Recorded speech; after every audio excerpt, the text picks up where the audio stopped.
that time. Let's look at different example. After e4, c5. This is Sicilian. Knight f3, e6, d4, cd, knight takes d4, a6, knight c3, b5, bishop d3. This is all opening. This is all theory. Bishop b7, castle, and d6. Black is playing knight d7 and knight f6. That's Black's idea. And quickly developed after bishop e8, bishop e7, rook c8. Now after d6, we can see how important our next few moves. They are maybe critical. Black wants to play knight f6, so white can try to take advantage of Black's undeveloped king side and try immediately to activate their pieces and attack Black's position, or play in a regular well, the normal normal Sicilian move is a3 to stop b4, and then play bishop e3 and f4. That's how normally Sicilian played. Bishop e3, f4, queen f3, and so on. But this is like a standard way of playing. Or try to play a4. The correct and the only way to play for white is a4. But this is now becomes part of a theory. And here Black is not getting good position. And now this is very interesting. Now I'm going to show you what will happen if white plays a4 and goes after Black's undeveloped position, and what happens if they don't.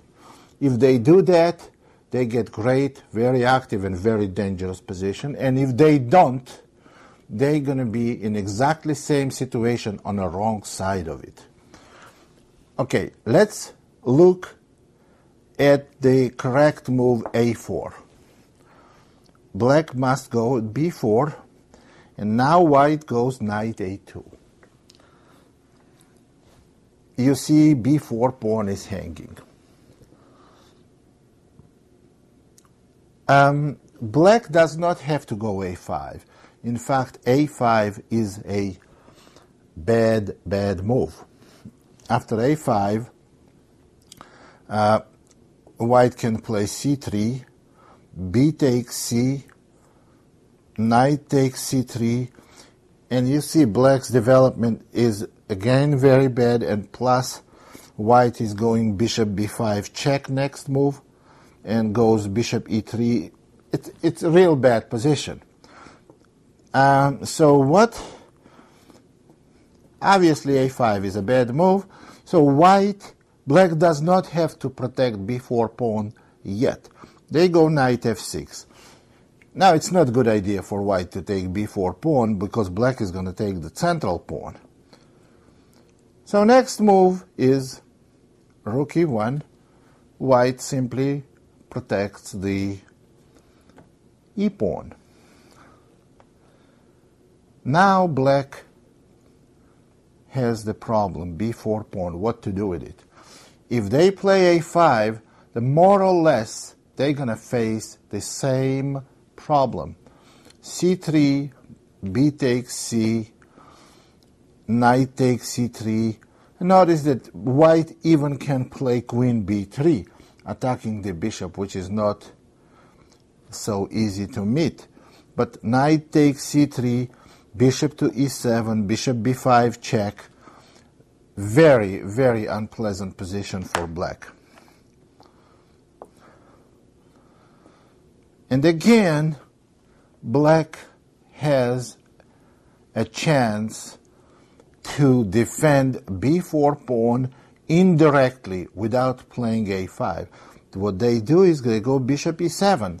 Now black is almost ready to castle, but almost ready. Now if white plays correctly, black will never castle in this game. What white does is knight takes b4, and now, of course, if black castles now, then they're just pawn down for nothing. Knight is going to go back, and that's all. So the reason why black allows white to take pawn on b4 is d5 move. Now black is hitting the knight on b4, and also pawn on e4 is attacked. So the best move for white is e5. Now bishop takes on b4, attacking the rook on e1, and pawn c3. Now let's look at this position. Black has an extra piece, but you see now two pieces on knight on f6 and bishop on b4, so black is obviously going to lose one of the pieces, but then it's going to be equal material. The best move is bishop e7, pawn takes knight, and bishop takes f6. Now what has happened here? It's absolutely equal material, and black has central pawns for white's wing pawns. That's good for black. All black has to do is a castle, and they have very nice position. Eventually the central pawn is going to move. But as I said, if white plays correctly, black will never castle in this game. The move is queen h5. Now castle will be met by queen takes h7 checkmate. At the same time, you see white is threatening rook takes e6 check, because f7 pawn is pinned. So black must stop rook takes e6 or knight takes e6 by playing g6. Since they cannot stop it by castling, they have to go g6. But then after queen h6, now castle is illegal, and black has very, very difficult position, because it's very hard to castle in this game. And if they don't castle, white is going to continue development, bishop f4, double rooks on e file, and you see that every piece is concentrated on black's king position. Eventually, it's going to explode, and the black is in real trouble here. So what we can say, this is the move order that is not played by black frequently. Theory does not recommend, but I'm sure that a lot of people that play this variation with black, they don't play b5 without knowing what the actual reason is. So on b5, bishop d3, bishop b7, castle d6. I have tested it in a tournament and on internet. I played many, many games, and almost 90% of the people on a reasonably high level, they don't even play a4. What do? They play a3, or they play bishop e3, and after knight f6, when black threatens to go b4 and knight takes e4, now they play a3, stopping that. Now this position, now we're going to see the other side of it. This position is already not good for white. The reason, what's the difference between this position and regular Scheveningen Sicilian position? Black's knight is on b8, not on c6. With knight on c6, white is okay. When knight goes to d7, you're going to see e4 pawn experiencing certain pressure, and white cannot show any activity. For example, f4, rook c8, queen f3, bishop e7. And now in this position, rook a to e1 and castle. Now, what can we say about this position? What is normally white's plan, black's plan in this position, or white's plan? White wants to push the pawns on king's side. But right now, g4 move that was played against me once, it's almost losing move. Now you're going to see the positional sacrifice that practically destroys white's position. Rook takes c3. It's people who played Sicilian for years, they know this is typical Sicilian sacrifice. Pawn takes c3, and you see the target on e4 falls. You see the pawn on e4 is pinned by bishop on b7. So all white has to do, black has to do, if they put enough pressure on e4 pawn, they're going to win this pawn. They go knight c5. Now they have 1, 2, 3 attacks on e4 pawn. But black can go bishop d2 and protect with the rook. But now black is going to bring another piece to attack e4 pawn. It's a queen. Queen to a8. And white cannot defend e4 pawn anymore. So if white cannot defend e4 pawn, what is going to happen here? What's going to happen is that black is going to have knight and the pawn for an exchange, for a rook. Normally it's not enough. For example, g4, knight takes e4. But this position we can consider as totally and unconditionally lost for white because of enormously active position of black pieces and exposed king of whites. So what you may want to do, you may want to support your knight by f5 next move. Right now d2 bishop is hanging. If they go like queen e2 or something, then you may be able to go f5 or maybe even open position by playing maybe d5 and then f6 or maybe even e5. But to play e5 you have to stop knight f5. Maybe you can go g6 followed by e5. There are many, many good ways to play this position. This position is really bad for white. I explained in the previous examples that what is black sacrifice here? When you have a minor piece and a pawn for exchange, you are only practically like a pawn, value of a pawn down. Here, you are not even value of the pawn down because totally destroyed queen side of white's queen side pawn structure is terrible, and king side pawn structure is not much better than that. So position is totally lost. The other way, you don't even have to open position in the center. You can go rook c8 and then play knight takes d2, queen takes d2, and knight a4. Just try to pick up some material on queen side. And that's a good way too. So white has multiple ways to play this position. And this is terrible. Black has. So this is terrible position for white. So now let's go back. This is type of sacrifice that is very popular. Rook takes c3 and very typical for a lot of Sicilian positions. Next example I want to show you in one of the variations of King's Gambit.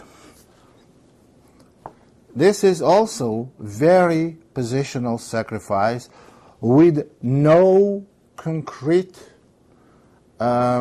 threats. Okay, here is the variation, very well known 4-pawn attack. It's called 4-pawn variation. F4, castle, knight F3, C5, D5, E6, and bishop E2. E takes D, and in this position, white has two different ways to recapture on D5, and it's with C pawn or with E pawn. We are not going to discuss recapturing with a C pawn because it's not the subject we're covering now.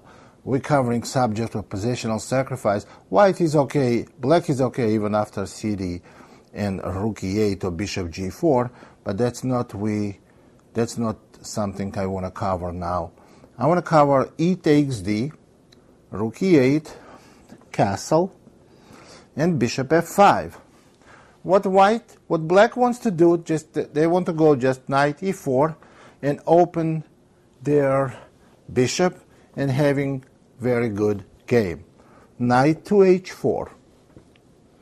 Now this is the key move in this position, which can question black's decision, black's bishop F5 move. And here comes that positional sacrifice. Again, we are sacrificing an exchange for piece, for minor piece and a pawn. Move is knight takes to D5. Idea is that black is attacking white's knight on H4. And now white has two responses. One is knight takes bishop, and the other one is the main move, knight takes D5. Now let's quickly get out of the way knight takes F5 move. What happens now is pawn takes F5. Pawn takes F5 actually is not possible because then white knight takes knight. So knight takes F5, black plays knight takes C3, attacking white's queen, white takes on C3, and black takes on F5. Now black has an extra pawn. They have slightly weak pawn on F5, but after knight C6 and queen F6, they have great position, or maybe winning position. So knight takes F5, it's obviously the bad move. And the correct move in this position, knight takes D5, queen takes H4, and knight C7. That's why we call it a sacrifice. Now black is losing one of these rooks. So black's move is knight C6 to connect those rooks. And now white has to play. Which rook would you take with white? Would you take the E8 rook or A8 rook? Actually, I had an opportunity to ask large audience which rook they would take, and over 90%, way over 90%, would take the A8 rook. And the audience I asked were including quite a few masters. Knight takes A8 move is the most obvious move, a most logical move, and immediately losing move, and the worst move. And here is why. Well, whatever rook you take on A8 or E8, you expect black to recapture it. And now, well, would you rather have black's rook on A8, or would you rather have black's rook on E8? Of course, it's a lot better for white if black rook was on A8. Here is the trick. If white plays knight takes rook on E8, black has to play rook takes E8. But if white takes the A8 rook, then they lose because black will never recapture that knight on A8. here's the problem black is facing. Bishop d4 check.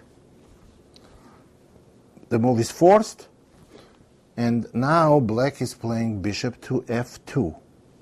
That's a difficult move to find, but it's very easy to see the consequences. White can resign here, because next move is bishop g3, attacking the h2 pawn, and after h3, bishop takes h3 with an inevitable mate. So after bishop f2, I don't want to go to much bigger details here. White is dead lost. So that's why white must capture the e8 rook. Well, now you may ask, what is going to happen if black plays bishop d4 check and bishop f2 anyway?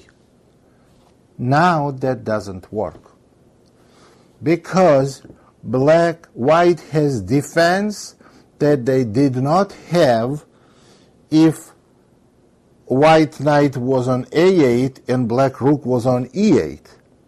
With white knight on e8 and black rook on a8, white can play bishop g4. And if black plays bishop g3, then white can simply go h3, and there is nothing. And if black plays bishop takes g4, then white plays queen takes g4.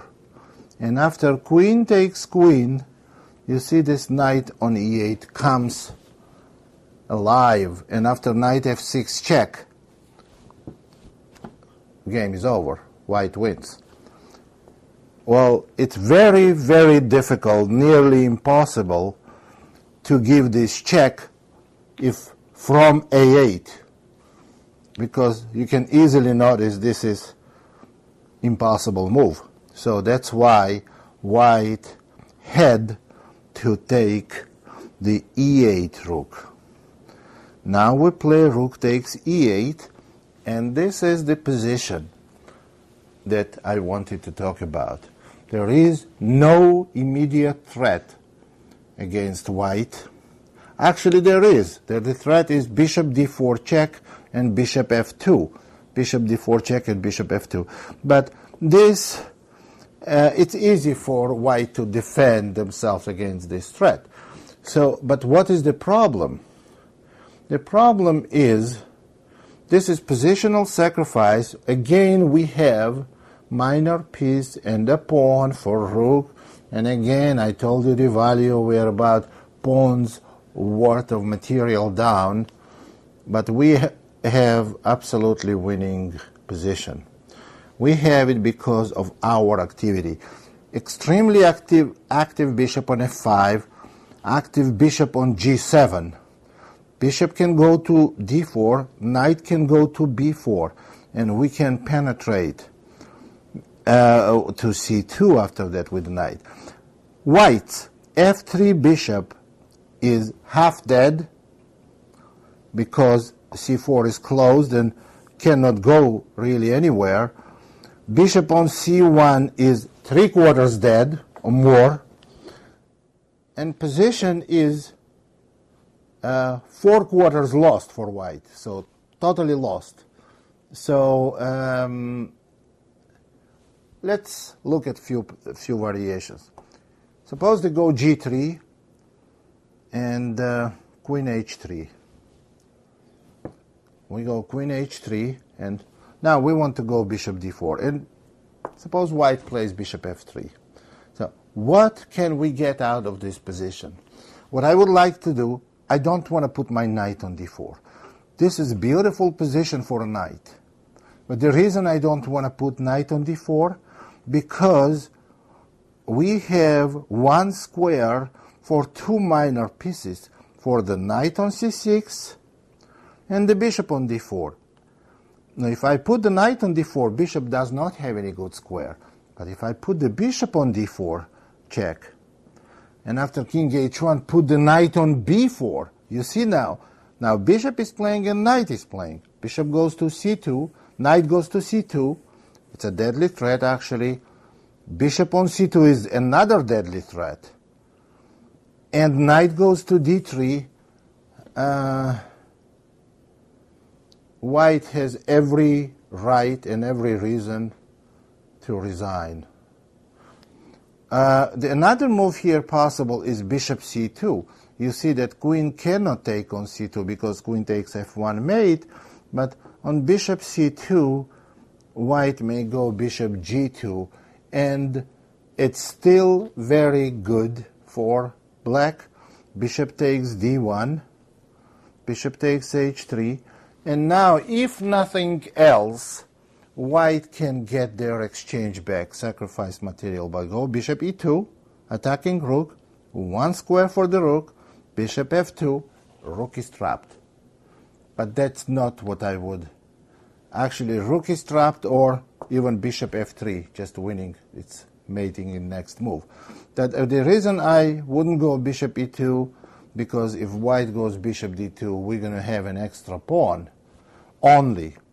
But in the variation that I recommended here, knight b4, we are entitled to a lot more than that. White's position is absolutely lost. That's another, you see, now it's a picture, something you have to notice. Active knight on b4 with deadly threats, bishop on d4 dominating, and bishop on f5 dominating. And only open file on the board controlled by black rook. And you see the activity of white's pieces. There's a very pitiful picture of white's pieces. On a move like bishop g2, all you have to, you don't even have to move back with the queen. What you can do is go bishop e4, and after bishop takes e4, rook takes e4. The domination of black's pieces is very obvious. Okay, that's another good positional, good example of positional sacrifice. So next time you see something like this, it may ring a bell. You may see, wait a minute, I saw familiar, and most of the combinations and sacrifices you see, or tactical ideas you see, if you play chess for a long time, and if you see many of them, there is such a thing as a pattern recognition that I mentioned in my previous day. You recognize the pattern. It's a lot easier for you to find it. For instance, if I saw some position, for me it may be much easier to find tactical shot than for other people.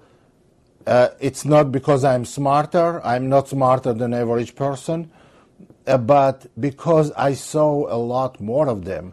I can find maybe easier because there is a pattern recognition. It's a memory. It's something that's stored in your head like computer chip, and you saw it before and it pops up there. There is a light flashing in your head that you cannot see without X-ray, and then you see that, oh, I saw something like this. I recognize. Let me try if it works here. Now, you can recognize pattern, but then you have to double check on the board. Pattern does not always work. There are positions where it works, positions where it doesn't work, and this is one of the positions that it works. Now, let's look at one very interesting, very, very interesting positional sacrifice of a lot bigger material than a pawn or exchange for a pawn. Pawn and exchange for a pawn is almost the same. It's still value of a pawn. But e4, c5, we're looking at accelerated Draken position. d4, c takes d, knight takes d4, g6, knight c3, bishop g7, bishop e3, knight f6, bishop c4. It's a very well-known position of accelerated Draken, and this is the opening that I like very much for black, and I play queen a5, and castle is one of other a few other possibilities for black. So we look at castle. That's very acceptable move. White goes bishop b3 and knight to g4, attacking the bishop on e3.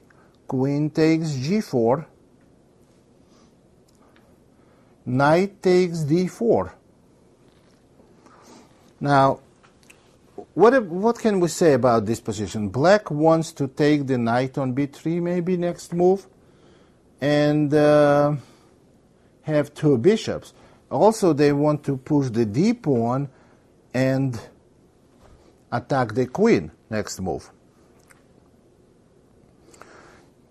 Now, white moves queen h4 away from c8, h3 diagonal, and black plays queen a5. Now black has a threat. Knight takes b3 and bishop takes c3. So white obviously castles. And in the modern theory, this position was known for years as a draw. It's a forced draw. Black can force a draw here by playing bishop f6. And let's see why it is a draw. The queen is attacked.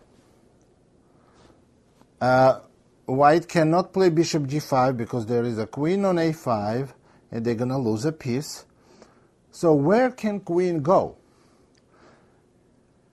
Queen has three squares: g3, f4, and h6. g3 and f4 should be excluded immediately, because on queen g3 or queen f4, black plays the same thing exactly. You see there is a possibility of knight e2 check and a fork, but it's not good because knight from c3 will take on e2. So what we do is, on queen g3 or queen f4, black plays queen takes c3. And when white recaptures, then knight e2 check, king h1, and knight f4. Black did not win any material, but you see the broken pawn structure gives black, actually gives extra pawn and winning position. So that's why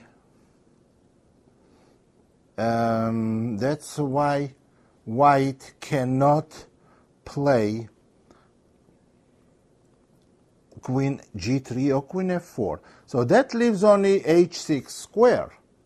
But if you go to h6, then I go bishop g7. So are we going to go around the circles and play this? Now after bishop g7, again you cannot go to f4. You don't want to exchange queens because then you have no advantage at all. Exchange of queens favors black here. And if they go queen h4, that's the only other square, then black repeats position. This is a draw. That's what it was known for a number of years. But this position is not drawn. This position is very, very dangerous for black. Here we see queen takes f6. Now this is 100% positional sacrifice. The best move for black is to play knight e2 check first without taking queen. And there's a very simple reason for it. If pawn takes queen, bishop takes d4. You see this position, and it's black's move. But if knight e2 check, then knight takes c2, pawn takes f6, knight c3. It's the best move for white. It's the same position but white's bishop is on e3 and not on d4. For black, of course, it's much better if bishop was on e3.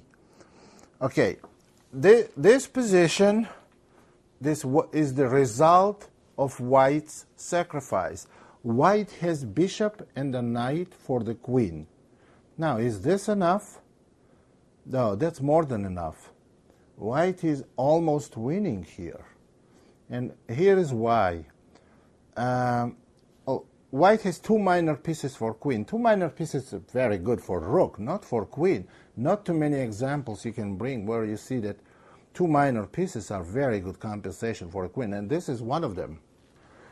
What happened here, what white wants to do is to go knight d5, bishop d4, and you see these two bishops placed on d4 and b3 attacking white's kingside position, and it may become very, very dangerous.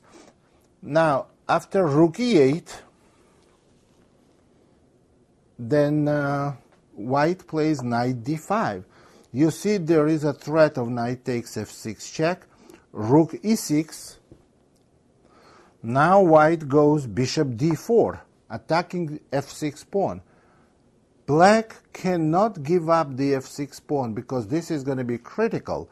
After knight f6, their king is in immediate and very big trouble. So king g7, but king g7 pins the f6 pawn, and this weakness becomes permanent. Now, after king g7, rook a to d1, pawn d6, now rook to d3, you see, and after bishop d7, rook to f3.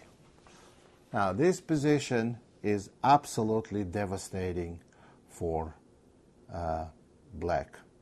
White has all the firepower on f6 pawn, and the bishop on b3, it's on standby after knight takes the pawn on f6, and practically there is no sufficient defense, no acceptable variation for black, and game ended in the next few moves. Very, very positional and very, very powerful sacrifice. And again, let's go back to the original position of the sacrifice. This is the position for years been known as okay for black and drawn. And after queen takes f6, knight e2 check, knight takes e2, pawn takes, and knight c3. White has only two minor pieces for queen. Black's position is real bad. What I think the best move for black here is pawn d5, try to give up some material and open pieces, but even then, after knight takes d5, all the same threats remain, and I don't think this position can be defended. I think it's quite bad and very lost. So, and this is some kind of a sacrifice that computer will never play. That's why we can still play fight against computers and still beat them in many cases, because they have difficulties to assess positional values, and we can. Computers have no intuition.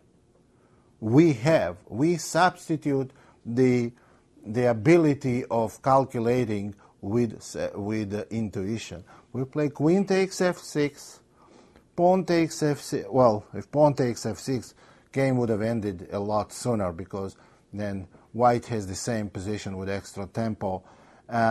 Knight e2, knight takes e2, pawn takes, knight c3. And now, in a view of knight d5, bishop d4, and all this firepower aimed on black's king side, black has next to zero chances to recover. So this is very interesting way of assessing position. So remember, when you play the opening, there are sacrifices. There are sacrifice, oh, let me open his king position and sacrifice rook. Oh, I open his king position. That's not enough to assess. When you sacrifice the rook, you better see that you have something very concrete. When you sacrifice a pawn, then you see that you have some positional values, such as your opponent's open king position, or you're way ahead in development, or you see your opponent has bad bishop blocked with his pawns and I have dominating knight, or I have some pawn structure, or I have a pass pawn.